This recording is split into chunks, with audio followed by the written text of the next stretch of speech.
سرخط خبرهای مهم: جسارت مهاجران تاجیک را در روسیه قدردانی کردند. بازداشت معلم انگلیسی برای حرکت‌های بداخلاقانه و یک خدمتچی دولتی بیش از 4 میلیون سومونی را از خود کرده است.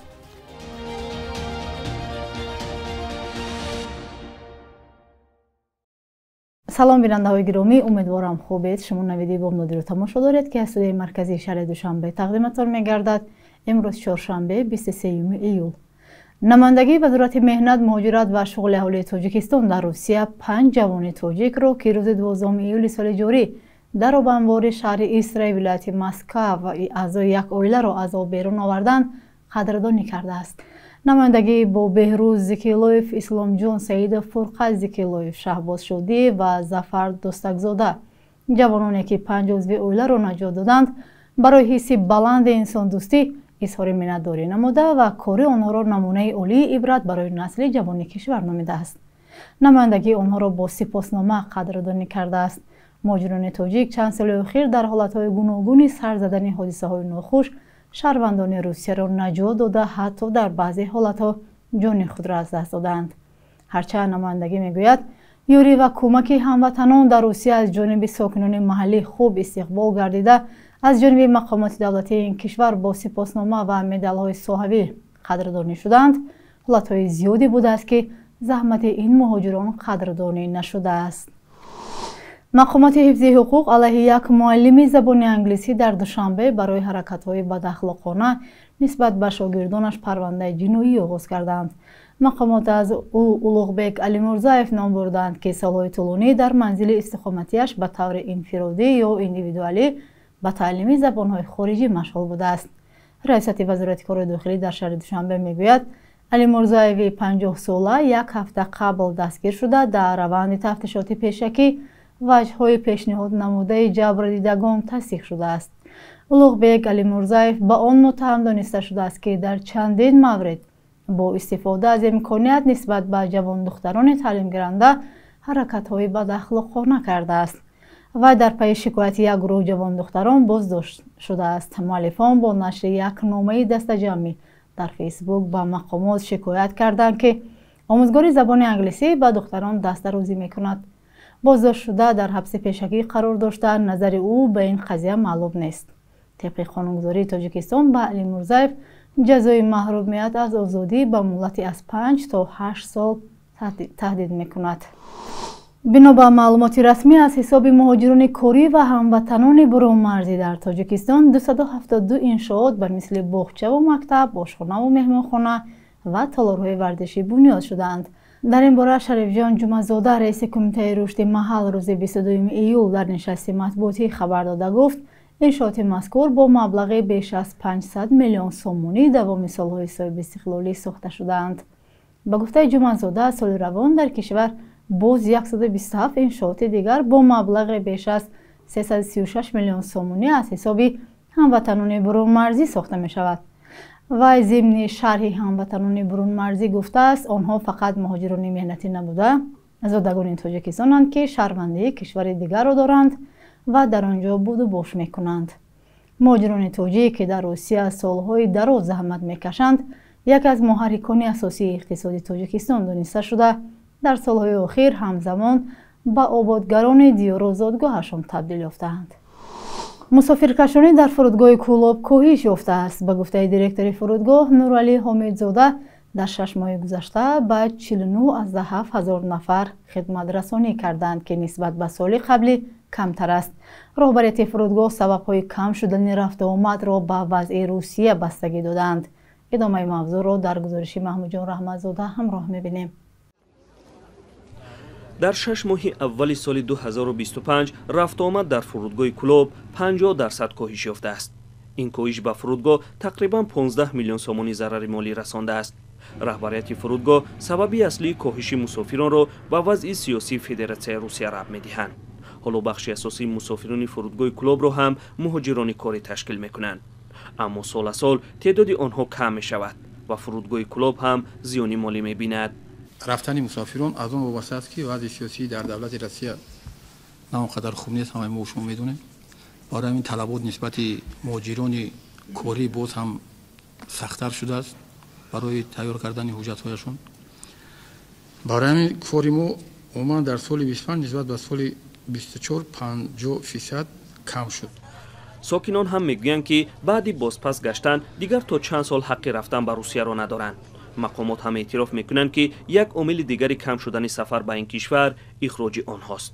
پیش از حمله مسلحانه به تالار کنسرتی کروکس در کنار مسکو هر روز تا 4 پرواز هواپیماها از کلوب به شهرهای روسیه انجام داده میشد. اکثریت آنها به شرکت روسی اورال اویالی نیز تعلق داشتند. بعد از حمله و از تماما دیگر شد. حالا اورال اویالی نیز تنها یک پرواز در یک روز انجام می‌دهد و آن هم اکثرا با تأخیر و بروز. یک سال نشد، 10 سال شد که همه وقت اورال اویالی قریب خطرش با درمانی اجرا میکنند. این 2 سال اخیر وابسته به حمله طیاره‌های بی‌سرنشین و فرودگاه‌های فدراسیون روسیه برای بسیار وقت خطری و از همین سبب دیر می‌آیند. بعد از حمله کروکس که مقامات روسیه شهروندان تاجیکستان را در انجام آن متهم می‌کنند، فشار بالای مهاجران تاجیک افزایش یافت. بسیاری از آنها در فرودگاه‌های روسیه بازداشت شده به وطن بازپس فرستاده می‌شوند. ساکنان میگویند که بعد بازگشت چند سال حق سفر به روسیه را ندارند. مقامات تصدیق میکنند که اخراج شهروندان نیز یکی از سبب‌های اصلی کاهش رفت آمد میباشد. امروز بخش اساسی مسافران فرودگاه کلوب را مهاجران کاری تشکیل میدهند، اما تعداد آنها سال تا سال کم میشود و فرودگاه نیز به مشکل مالی دچار میگردد.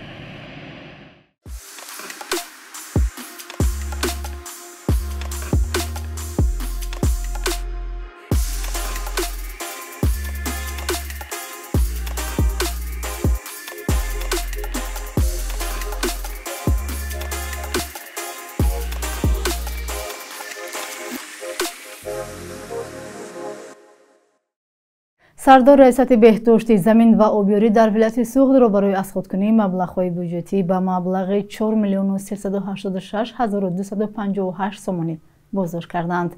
در این باره دفتر مطبوعات آژانسی مبارزه با ضد فساد خبر داد. تفتیش پیشکی پرونده جنایتی نسبت به عبدالله زاده نشان داده است که او در دوره فعالیت کاریش با متخصص این ریاست، یک شهروند منطقه و 5 راهبر شرکت‌های خصوصی مصلحت پیشکی کرده از مبلغ 13,117,506 سومانی بودجه که برای بهتر نمودن وضع زمین‌های آبیاری شونده کشاورزی و تعمیر پایگاه‌های آبکشی ناحیه‌های سفرآباد، اشت، سپیتمه و مسجد ولایت سوخت برای سال‌های 2023-24 جدا شده بود. برای ساختکاری حجت‌های محاسبی جمع مبلغ 4,386,258 سومانی را تصرف نمودند. حالا نسبت به عبدالله زاده و دیگران با مدعای از آن خودکنی یا اسرافکاری به مقدار مخصوصاً کلان و ساختکاری تیار کردن یا به صاحبیت کسی دیگر دادن حجت با مصلحت پیشکی پرونده جنایتی آغاز کرده شده است و به اطلاع آژانسی در رفت تفتیشات پیشکی ضرری آشکار شده پورا به دولت برقرار گردیده پرونده جنایتی برای بررسی به دادگاه ارسال کرده شد. بخش یک روز تاریخ از مهمترین تحولات تاریخی برای امروز خبر می‌دهد.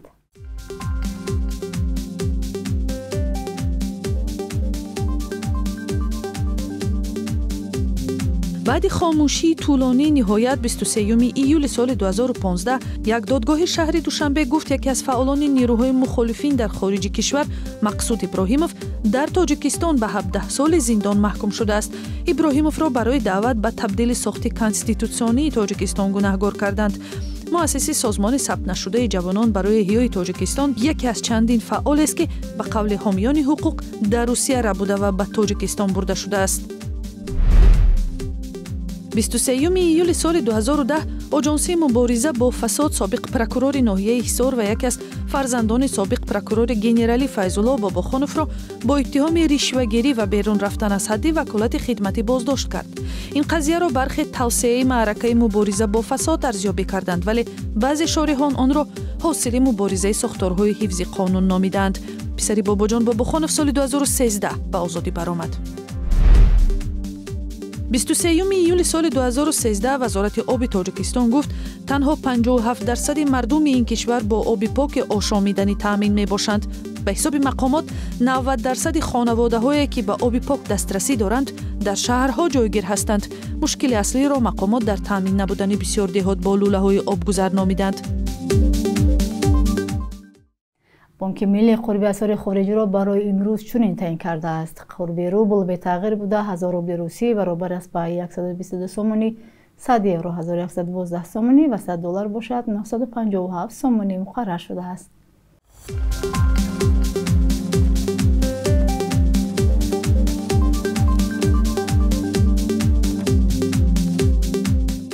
بینندگان عزیز، سپاس که تا این لحظه ما را همراهی کردید. اخبار بیشتر و دوام روز در سامانه و شبکه‌های اجتماعی رادیو آزادی پیدا نمایید. تا فردا در همین وقت و ساعت، خدا نگهبان.